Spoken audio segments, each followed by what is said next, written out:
We in Western democracies like to think of ourselves as bastions of free speech. Book burnings are something that would only occur under the rule of dictators. They are not something that would happen in the lands of liberty and freedom. Yet free speech is under assault across the planet. But the old ways of using fire to destroy knowledge, turning it into smoke and ash, is being replaced with more insidious ways in our increasingly digital world. Facebook, Twitter, YouTube, and others under the sway of governments and industries have increasingly censored content that doesn't agree with the prevailing narrative.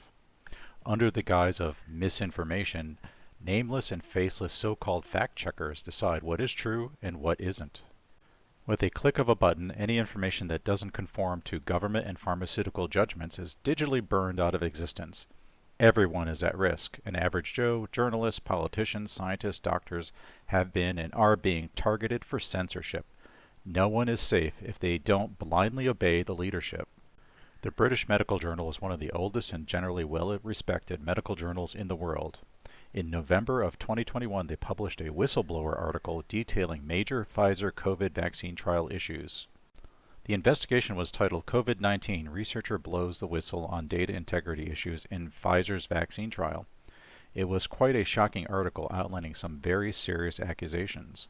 Quote, for researchers who were testing Pfizer's vaccine at several sites in Texas during that autumn, speed may have come at the cost of data integrity and patient safety. A regional director who was employed at the research organization Vantavia Research Group has told the BMJ that the company falsified data, unblinded patients, employed inadequately trained vaccinators, and was slow to follow up on adverse events reported in Pfizer's pivotal Phase 3 trial. Staff who conducted quality control checks were overwhelmed by the volume of problems they were finding. After repeatedly notifying Vantavia of these problems, the regional director, Brooke Jackson, emailed a complaint to the U.S. Food and Drug Administration.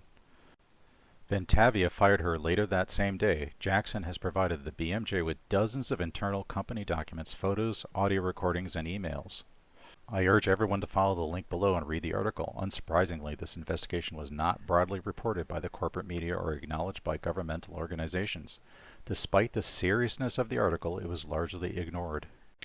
However, when Facebook users posted a link to the British Medical Journal article, they were flagged by Facebook's so-called fact-checkers. Imagine a nameless, faceless high-tech entity decided that they would actually flag a report from a leading medical journal. This is how far virtual book burning has gone. The British Medical Journal responded rightly so on the increasing power of big tech on censoring anything they don't see as following the narrative. Dr. Kamran Abbasi, the British Medical Journal's editor-in-chief, wrote, quote, we should all be very worried that Facebook, a multi-billion-dollar company, is effectively censoring fully fact-checked journalism that is raising legitimate concerns about the conduct of clinical trials. Facebook's actions won't stop the BMJ doing what is right, but the real question is, why is Facebook acting this way? What is driving its worldview? Is it ideology? Is it commercial interest? Is it incompetence? Users should be worried that despite presenting itself as a neutral social media platform, Facebook is trying to control how people think under the guise of fact-checking. The elites are pushing to control the message to whatever they want. Right now it's mainly about a virus, but it will only expand to every area of life until we are all crushed into a single controlled collective. No dissenting opinions will ever be allowed if it conflicts with the motives of these authoritarians. Our societies are in grave danger. Elites are deciding what is or isn't true. They all think you are too stupid to make up your own mind. They hate free speech. They want you to be lazy and accept their narrative, following self-anointed manifestations of science. They're really criticizing science because I represent science. Attacks on me, quite frankly, are attacks on science. In the United States, free speech is an enshrined right. However, this right is increasingly under assault by the government and big businesses working together to crush dissent. That government has sworn to protect the Constitution, yet they are actively subverting it. Increasingly, that once revered document is becoming nothing more than a tourist attraction, nothing but an old piece of paper encased in glass. Free speech is more and more being censored with dire consequences for us all. With the first link, the chain is forged. The first speech censored, the first thought forbidden, the first freedom denied, chains us all irrevocably.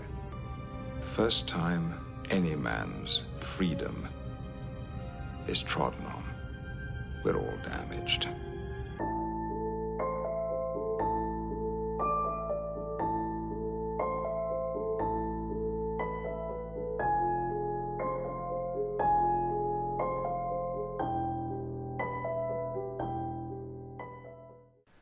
Thank you for watching. References and links are down below. If you thought this video was valuable, please like and share. If you find that you disagree with anything, please respectfully state your views. We all learn when we share and consider other people's views. Thank you and have a stellar day.